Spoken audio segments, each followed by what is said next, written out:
Hello, welcome to my YouTube channel. This is video number 5 on the subject of Prattware.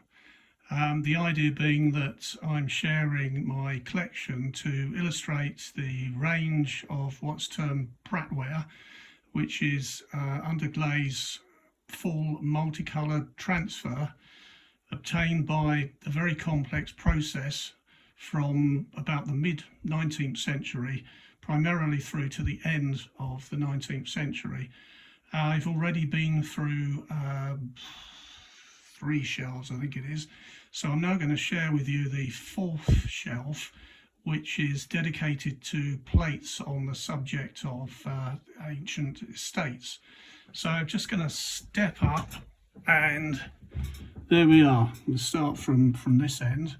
So what I've got here is Trentham Hall in Stoke-on-Trent. It's just off Stone Road. The estate itself that's pictured here was demolished, I think, in the 1920s. It was privately owned and offered to the council. The council declined to have it for free, basically because of the perceived maintenance costs in turning it into any form of council use.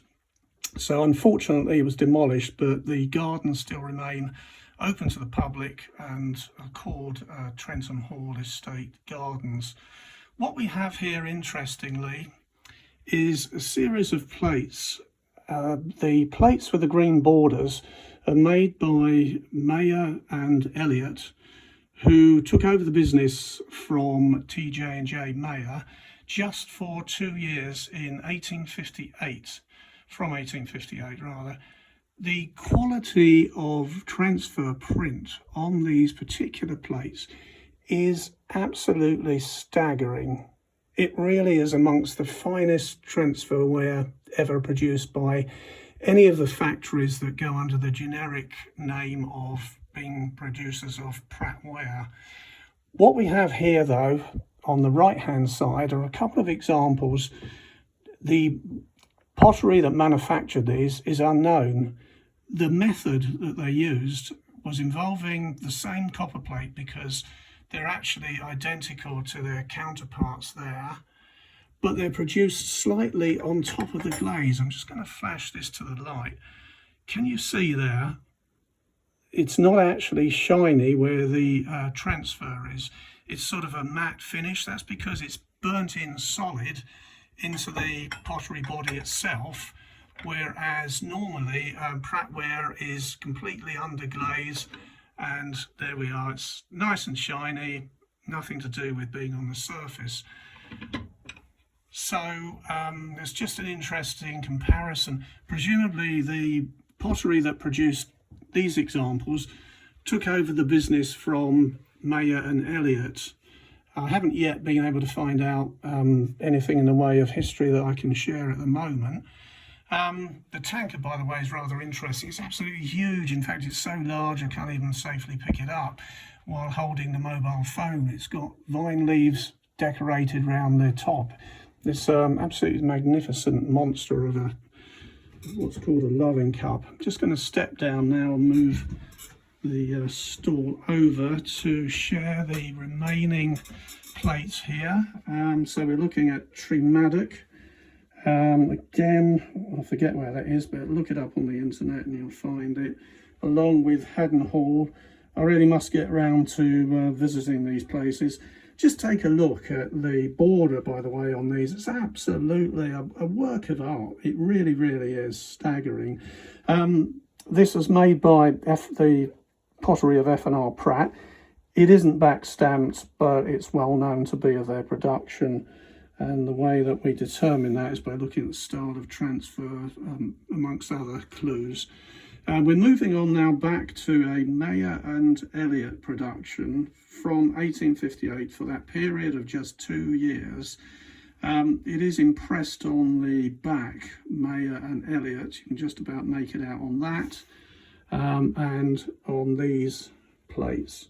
So you may be able to see a similarity in style between the green plates and the orange plate. The transfer, just take a look at that, is absolutely staggering. These transfers are probably superior to many of the Prattware pot lids of the same transfer. I don't know why, but it seems that a greater amount of care perhaps was taken over at least some of the output of Prattware. That means plates, jugs, mugs, etc., etc., as opposed to the Prattware pot lids, which were more perhaps perceived as a utilitarian output rather than for purely display purposes. Although you can see this particular example, it has actually been used. We have some wear to the orange ground where you know, food or something has been eaten off that, and it has worn the ground off. The actual transfer itself, though, is underglazed, fully coated and shiny glaze. We're moving on now to something rather interesting. I'll start with this one here, which is Conway Castle. Very unusual border. I've not seen it on any other plate at all. And we have confirmation here that it is produced, or was produced rather, by Bates, Gidea and Walker. I've been able to identify that. And they were in business from 1878 to 1881. Now, interestingly, I'm just going to turn this plate round, and you can see there, 1/79. Now, that actually is a date code for the first month of the year, January 1879. So there we've got an exact date of output that plate was made. And sharing the other one, which is the pheasant shooting, which is exactly the same as that one from Mayer and Elliott. That one there, again with a unique border, not seen it on any other plate.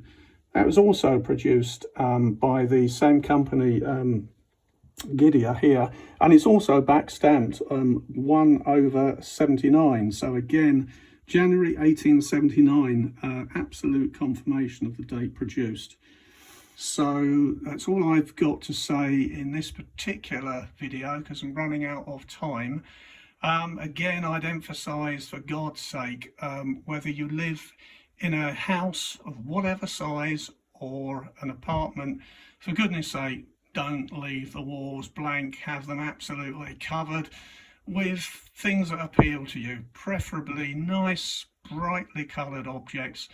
They don't have to be Prattware, but for God's sake, just don't leave the walls plain white. It's just a waste of space. It's a waste of opportunity. It's a waste of the heart and soul, when you could be doing something to really enhance the environment, in my view.